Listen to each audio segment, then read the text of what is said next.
देखिए, एक तो मैं ये समझता हूँ कि मतलब इतनी अब इसके अलावा मेरे पास लफ्ज़ नहीं है, लेकिन इतनी शर्म नहीं आती नून लीग के जो नए वज़ीर बने हैं इनको,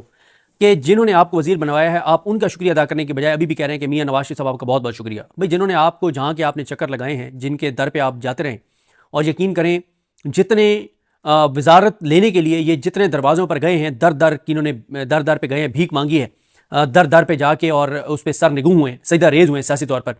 अगर इतनी ये अल्लाह की बारगाह में जाके बैठ जाते, किसी मस्जिद में जाके बैठ जाते, तो इनको शायद इज्जत भी मिल जाती, क्योंकि वजारत इस वक्त इज्जत का मैार नहीं है।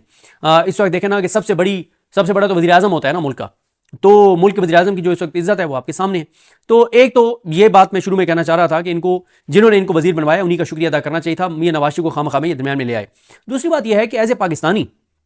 ज़रा आप सोचें कि ये जितने वज़ीर बने हैं, एक तो इसमें देखें कि इसमें से 70-80% फॉर्म 47 वाले हैं। दूसरा